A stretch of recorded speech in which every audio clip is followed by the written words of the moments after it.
My own son Nathan and his heartless wife Claire, drunk on a $35 million lottery win, threw me out like trash, screaming, "Your worthless pension's nothing to us now. Mom, go die alone." My heart shattered into a million pieces, betrayed by the child I raised, but I stared them down and roared, "You fools, that ticket's mine." Smash that subscribe button and tell me where you're watching from. Picture a crisp October dawn in Asheville, North Carolina, where this gut-wrenching story of betrayal took root. I'm Eleanor Thompson Ellie to the folks who know me. At 70, I'm a widow, 3 years past losing my George, the man who filled my life with 42 years of warmth and promises. Now, I'm barely hanging on, living off my Social Security in my son Nathan's guest room, a world away from the dreams I once held. Asheville's a cozy mountain town, tucked in the Blue Ridge, where the scent of wood smoke and autumn leaves lingers, and neighbors still nod hello. Every Friday, for 35 years, I've trekked 2 miles to Harris Teeter, pinching $5 for my lottery ticket. Those numbers 6, 12, 27, 34, 41, Powerball 19 carry my heart. 6 for George's proposal, 12 for Nathan's birth, 27 for our anniversary. They're my anchor, my flicker of hope. But hope's a fragile thing in Nathan's house. He's 42, ambitious, living in a sprawling colonial with his wife Claire, 40, who's all about designer bags and perfect lawns. I fork over $1,200 a month, almost my entire Social Security, just to sleep in their spare room. "It's just expenses, Mom," Nathan mumbled last spring, dodging my gaze. Claire chimed in, her voice sharp. "Ellie, we're doing you a favor. You'd be lost on your own." "A favor?" "I cook their meals, mop their floors, and watch their kids, Lily and Max, every weekend. Yet their cold stares and whispered complaints slice like a winter gust.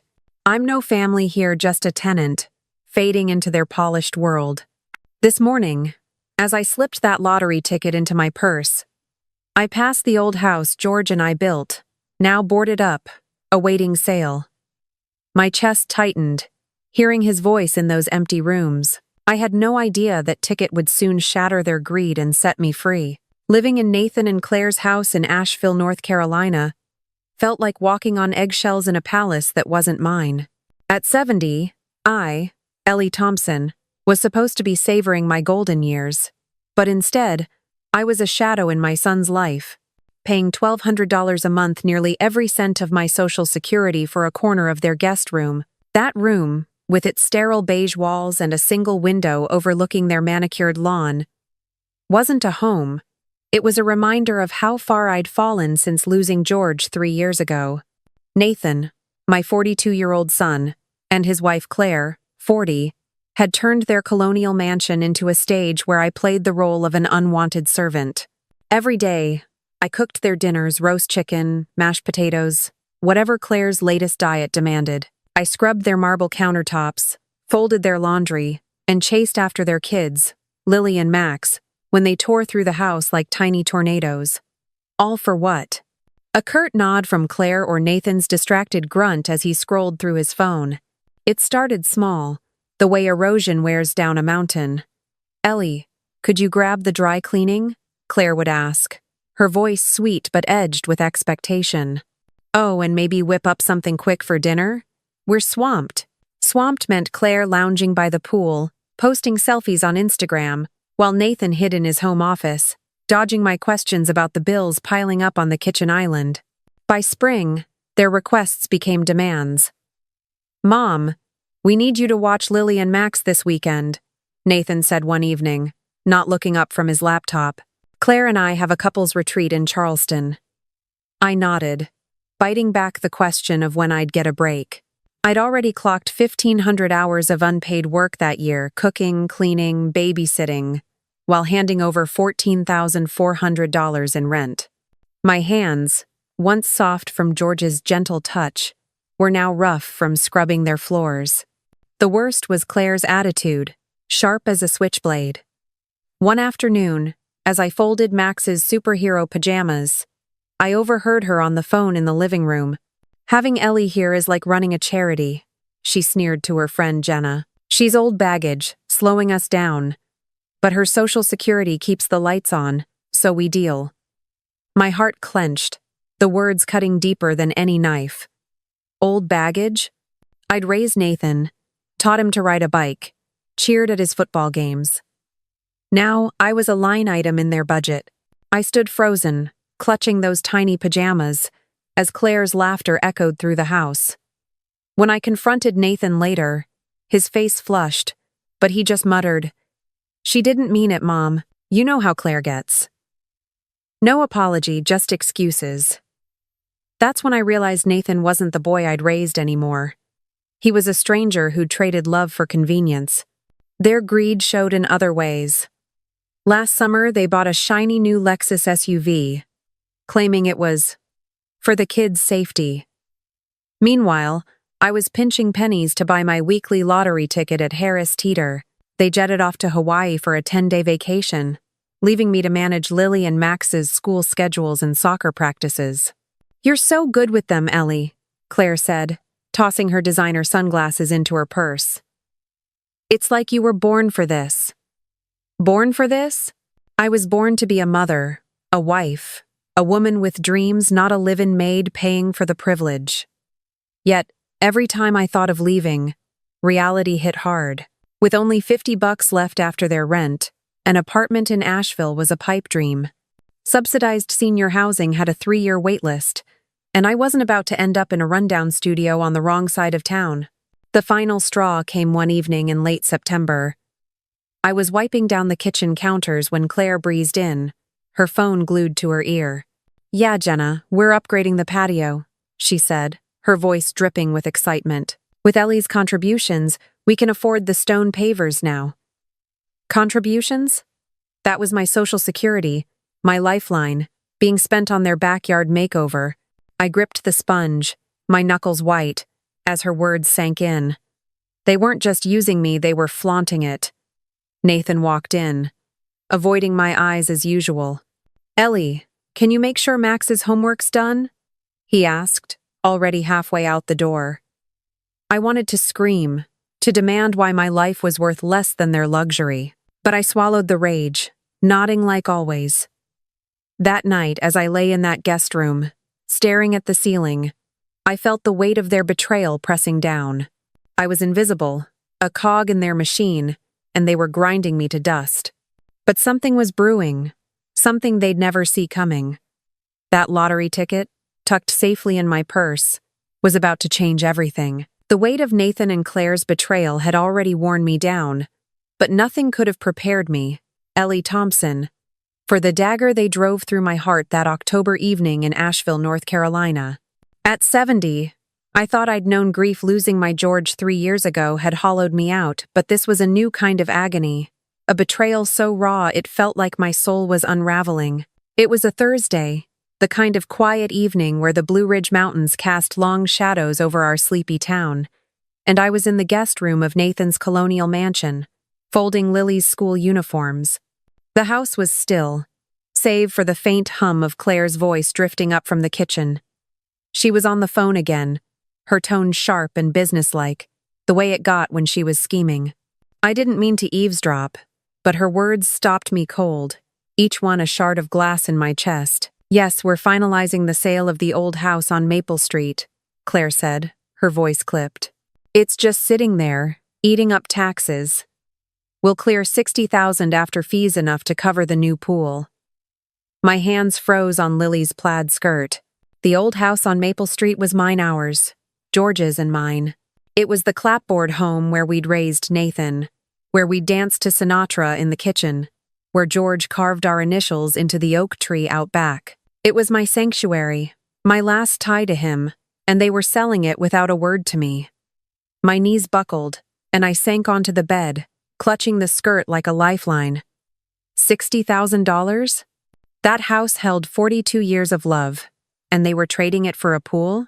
I crept downstairs, my heart pounding, hoping I'd misheard. Claire was at the kitchen island, papers spread out, still on the phone.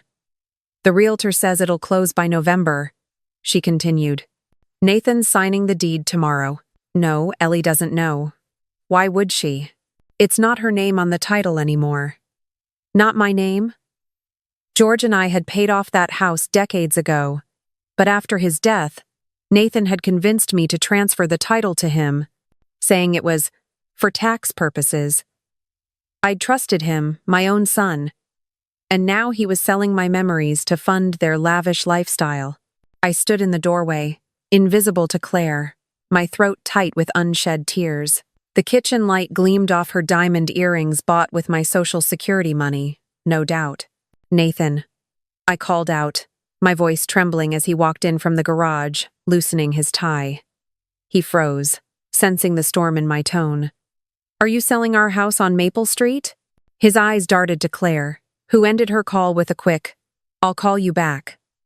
The silence was suffocating. Mom, it's just business, Nathan finally said, his voice low, avoiding my gaze. That house is a money pit. We need the cash for priorities. Priorities? That's my home, I whispered, my voice cracking. Where I raised you. Where your father and I built our life. Claire stepped forward, her smile tight. Ellie, be realistic. You're not living there. It's just sitting empty, and we can't afford to keep it. Can't afford it? They'd just spent 10 grand on a Hawaiian vacation, and I was handing over $1,200 a month to sleep in their spare room. You didn't even ask me, I said, tears burning my eyes. You took my home, my memories, without a word. Nathan shifted, uncomfortable.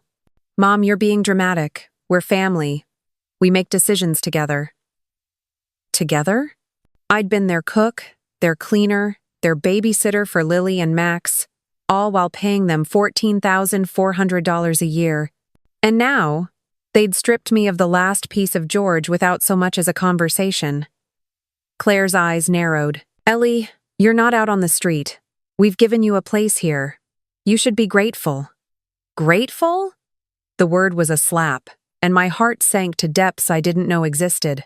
I was a widow, a mother, a woman who'd given everything, and they'd reduced me to nothing. That night, I sat by the guest room window, staring at the stars over the Blue Ridge Mountains, my hands trembling around a photo of George and me on our porch. The pain was unbearable, a raw, gaping wound that made losing him feel fresh again. They'd taken my dignity, my money, and now my home. But as I clutched that lottery ticket in my purse, a spark of defiance flickered. They thought they'd broken me, but they were about to learn just how wrong they were. The pain of Nathan and Claire's betrayal selling my beloved home on Maple Street without a whisper of respect had left me, Ellie Thompson, at my breaking point in Asheville, North Carolina. At 70, I thought I'd known the depths of sorrow, but losing the last piece of George felt like losing him all over again. Yet, in that guest room, surrounded by the cold walls of Nathan's colonial mansion, a flicker of defiance burned beneath my grief. It was a Friday night in October 2025, and the air in Asheville was thick with the scent of fallen leaves and impending rain. I was in the living room, settling a squabble between Lily and Max over who got the remote, when Claire's voice cut through the chaos from the kitchen. Ellie, where'd you hide those grocery coupons? She called, her tone sharp with irritation. I sighed, pointing Max to his cartoons. Check the side pocket of my purse, I replied, distracted by Lily's pout. Little did I know, that moment would ignite a firestorm that would change everything. Claire rummaged through my purse, her manicured nails clicking against the leather. Suddenly, a gasp sharp and greedy pierced the air.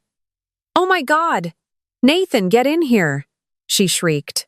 I turned, my heart skipping a beat, as Nathan rushed in from his office, his tie half loosened, eyes wide.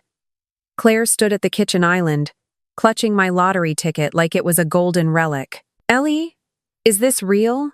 She demanded, her voice trembling with excitement. I frowned, stepping closer. I buy one every week, same numbers for 35 years. Claire's eyes gleamed as she grabbed her phone, frantically pulling up the lottery website. Nathan, look! Last night's numbers 6, 12, 27, 34, 41, Powerball 19. It's a match. $35 million? Nathan snatched the ticket, his hands shaking as he compared it to his phone screen. Holy Ellie, this is real. We're rich. Oh, the word we hit me like a slap. I stood frozen, watching Nathan and Claire spin into a frenzy of plans. New cars, a beach house, private schools for Lily and Max. Lily tugged my sleeve, asking, Grandma, does this mean we get a pony? I forced a smile, but my mind was racing. They assumed the ticket was theirs, just like they'd assumed my social security, my labor, and my home on Maple Street. Claire was already on the phone with her sister, crowing. We're set for life. No more scraping by, Nathan paced, muttering about tax lawyers and investment portfolios. Neither of them looked at me, not once, as if I were just a bystander in their windfall. I cleared my throat, my voice steady despite the storm inside. There's just one thing you missed. They turned, confused, as I held out my hand. Nathan hesitated, then handed me the ticket. I looked at the numbers. 6, 12, 27, 34, 41, Powerball 19, my numbers. My life with George. This ticket, I said, my tone calm but ironclad, is in my name. I bought it with my $5, from my purse, at Harris Teeter. It's mine. The kitchen went silent, the air heavy as a thunderstorm. Claire's face drained of color, her mouth opening and closing like a fish out of water. But we're family, she stammered. That money's for all of us, right? Nathan stepped forward, his voice tight. Mom, you can't mean that. You don't know how to handle this kind of money. No, I laughed, a bitter sound that echoed off their granite countertops. Handle it? I've handled your dishes, your kids, and your bills for 3 years, Nathan. I've paid you $14,400 a year to live like a servant in your house, and now you think you can claim my ticket? Claire's eyes narrowed, her voice rising. Ellie, be reasonable. You live here. We've supported you. Supported me? They'd bled me dry, taken my dignity, and planned to sell my home for a pool. I clutched the ticket, my heart pounding with a newfound strength. This money, I said, standing taller than I had in years, is my freedom. And you don't get a penny of it. Their faces, Nathan's shock, Claire's fury, were a picture I'd never forget. Lily and Max watched, wide-eyed, as the room crackled with tension. I turned, heading for the stairs, the ticket safe in my hand. They thought they'd won, but they'd underestimated me. And as I reached my room, a memory of George surfaced, his voice, steady and wise, saying, Ellie, you're stronger than you know. He was right, and there was more he'd left to protect me, waiting to be uncovered.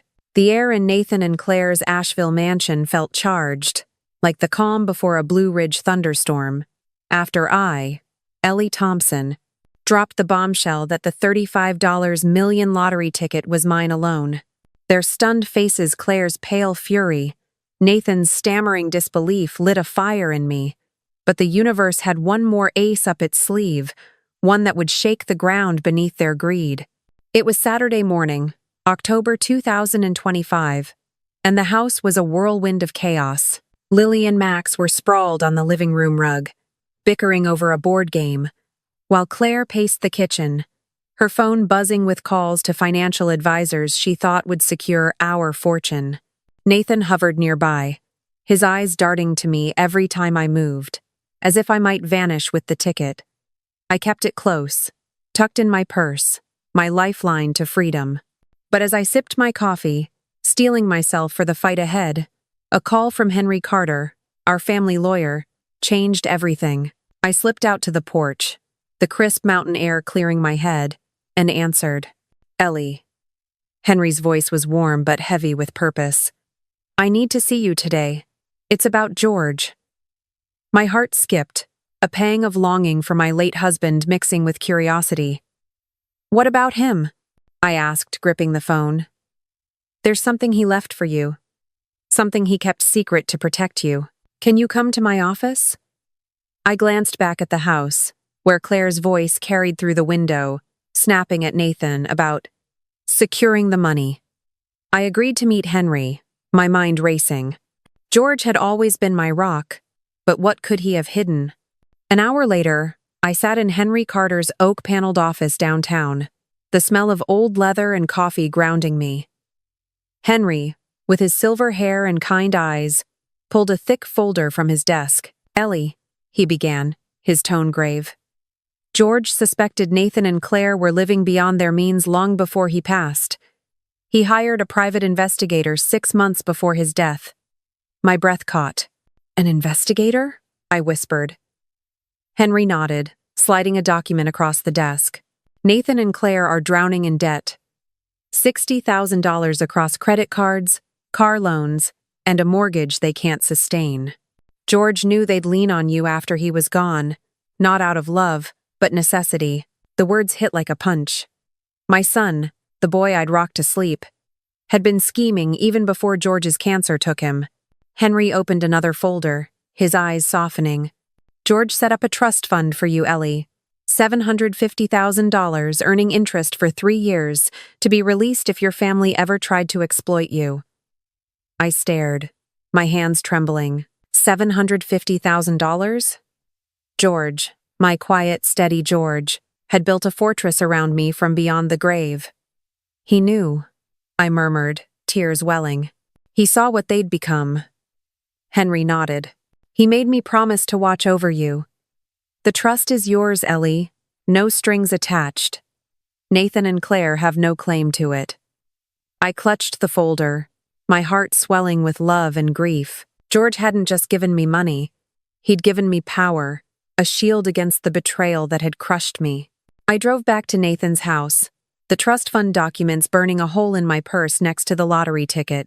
The weight of their greed using my Social Security, planning to sell my Maple Street home, felt heavier now, but so did my resolve. As I walked in, Claire was at the kitchen island, a laptop open, typing furiously. "Ellie, we need to talk about the ticket," she said, her voice syrupy with false warmth. "We're family. We'll manage it together." Nathan nodded, his face tight. "Yeah, Mom, you don't want to mess this up. It's too big for you." Too big for me? I'd survived losing George, endured their exploitation, and now held not just $35 million but George's secret gift. I set my purse down, my voice steady as steel. "Before we talk about the ticket, let's talk about trust." They froze, sensing the shift. "George left me something you don't know about," I said, pulling out the trust fund papers. $750,000, set aside to protect me from family who'd use me. Claire's eyes widened, her fake smile crumbling. "What's that supposed to mean?" she snapped. Nathan's face went pale. "Mom, come on, that's not—" I cut him off. "He knew you were in debt, Nathan. $60,000, bleeding money while you bled me dry." The kitchen was silent, save for Lily's giggle from the living room, oblivious to the storm. George's love had armed me, and I was ready to fight. But the battle wasn't over. I'd face them head-on, armed with George's truth and my own. The revelation of George's $750,000 trust fund, coupled with my $35 million lottery ticket, had shifted the ground beneath Nathan and Claire's feet in their Asheville mansion. I, Ellie Thompson, stood in their pristine kitchen, clutching the truth like a sword forged by my late husband's love. The October sun filtered through the Blue Ridge Mountains, casting a harsh light on the lies that had kept me captive. Nathan's face was ashen, his hands fidgeting, while Claire's eyes darted, searching for an escape from the reality I'd just laid bare. The air crackled with tension, the kind that precedes a reckoning. I'd spent 3 years in their house, paying $1,200 a month, cooking, cleaning, and caring for Lily and Max, only to be treated as a burden. They'd planned to sell my Maple Street home for a pool, and now they thought they could claim my fortune. But I was done being their pawn. I set the trust fund papers on the kitchen island, my voice steady as granite. "Let's talk numbers, Nathan. Claire. For 3 years, I've paid you $14,400 annually, $43,200 total to live in your guest room. I've clocked 4,500 hours of unpaid work, cooking your meals, scrubbing your floors, raising your kids. Claire's lips tightened, but I pressed on. You took my Social Security, my labor, and my home on Maple Street, all while calling me old baggage behind my back. Nathan stammered. Mom, that's not fair. I cut him off, my eyes blazing. Fair? You sold my memories for $60,000 to fund your lifestyle. Your Lexus, your Hawaii trips. That's not family, Nathan. That's exploitation. Claire slammed her hand on the counter, her voice shrill. Ellie, you're twisting this. We gave you a roof, a place to stay. You'd be nowhere without us. I laughed, a sharp, bitter sound that echoed off their stainless steel appliances. A roof? You charged me more than a decent apartment in Asheville costs. I was your tenant, your maid, your ATM. And you planned to shove me into a basement to clear your conscience. Nathan ran a hand through his hair, his voice pleading. Mom, we're in debt $60,000 deep. We needed your help. We're family. Family? The word stung, a mockery of the love George and I had taught him. I held up the lottery ticket. Its numbers 6, 12, 27, 34, 41, Powerball 19 glinting like a beacon. This ticket, my ticket, isn't yours. Neither is George's trust. You don't get to profit from my pain anymore. The doorbell rang, slicing through the tension. I glanced out the window. News vans lined the street, reporters buzzing like hornets. Word of the $35 million win had spread through Asheville faster than a mountain wildfire. Claire's eyes widened in panic. Ellie, you can't talk to them. They'll twist everything. I smiled, cold and deliberate. Oh, I'm counting on them hearing the truth. I strode to the door, ignoring Nathan's protests, and stepped onto the porch. Cameras flashed, microphones thrust forward. Mrs. Thompson, how's it feel to win $35 million? A reporter from Channel 7 shouted. I straightened, the weight of years lifting off my shoulders. It feels like freedom, I said, my voice clear for the world to hear. For 3 years, my son Nathan and his wife Claire charged me $1,200 a month to live as their servant. They took my Social Security, my labor, and planned to sell my family home for a pool. Now, with $35 million and a trust fund from my late husband, I'm taking my life back. The reporters surged closer, sensing a story that would light up the evening news. Are you saying your family exploited you? One asked.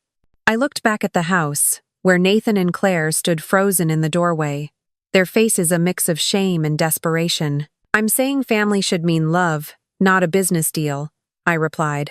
They thought I was too old to fight back, but they were wrong. The crowd murmured, cameras rolling as Claire's forced smile cracked. Nathan called out, Mom, please, let's talk inside. But I was done talking on their terms. I turned back to the reporters, my heart pounding with a clarity I hadn't felt since George was alive. I'm moving on, I said, to a life where I'm not a burden, but a person, and I hope anyone watching knows it's never too late to stand up. As I walked to my car, the reporter's questions fading behind me, I felt George's strength in every step. Nathan and Claire's world was crumbling, but mine was just beginning.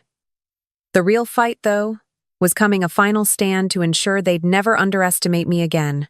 Standing before the cameras in Nathan and Claire's Asheville driveway, I, Ellie Thompson, had reclaimed my voice, my truth, and my future.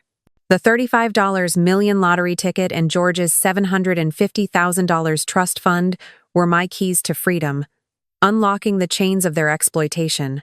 As I drove away from their colonial mansion, the Blue Ridge Mountains glowing under the October sunset, I felt lighter than I had in 3 years. The pain of their betrayal, charging me $1,200 a month, treating me like a servant, selling my Maple Street home, still lingered, but it no longer defined me. I was no longer the invisible widow in their guest room, cooking their meals and raising Lily and Max for pennies. I was Ellie, 70 years strong, ready to live on my own terms. The road ahead led to Blue Ridge Senior Living, a cozy community nestled in Asheville's hills, where I'd placed a deposit on a 2-bedroom apartment with a balcony overlooking the mountains. For the first time since George's death, I felt hope blooming, like wildflowers after a long winter. By Monday, I'd moved into my new home, a bright space with hardwood floors and windows that let in the golden light of fall. The apartment smelled of fresh paint and possibility, a far cry from the sterile guest room I'd endured. I hung a photo of George and me on the wall, his smile reminding me of the strength he'd always seen in me. That evening, I invited my old friend Margaret over to celebrate.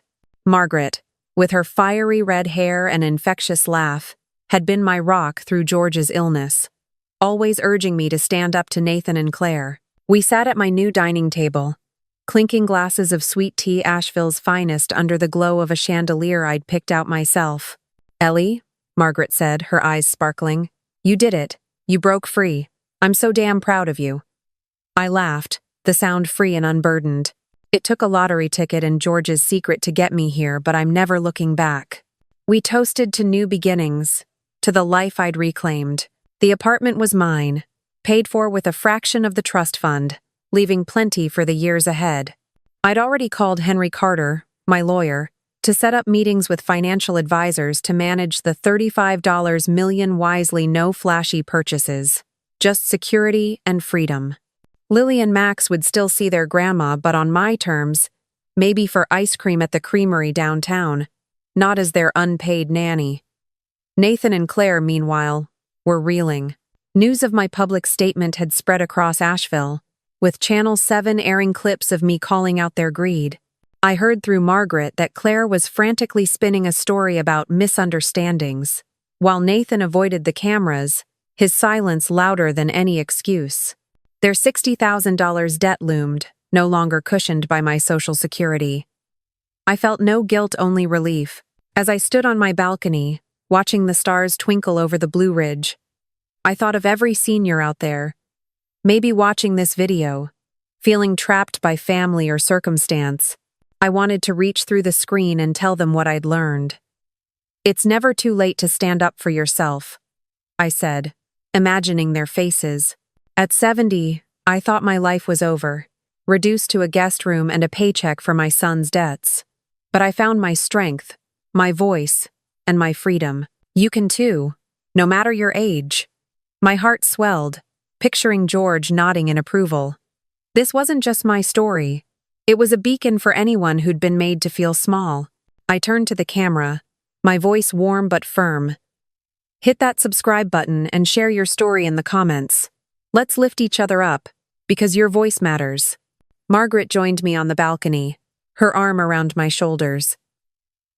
"What's next, Ellie?" she asked, grinning. "A trip to the coast? A new hobby?"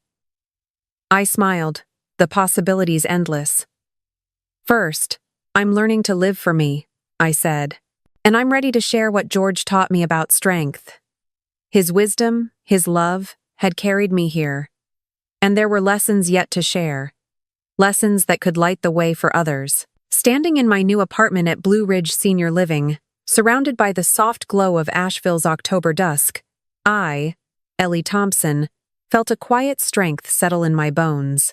The $35 million lottery ticket and George's $750,000 trust fund had freed me from Nathan and Claire's grip.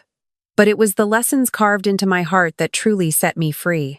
I want to share them with you, because if a 70-year-old widow can reclaim her life, so can anyone watching. First, know your worth. Nathan and Claire took $14,400 a year from me, turning my Social Security into their profit while I scrubbed their floors and raised Lily and Max. If family demands your money or time without respect, draw a line. You're not a resource, you're a person. I learned to say no, and it saved me.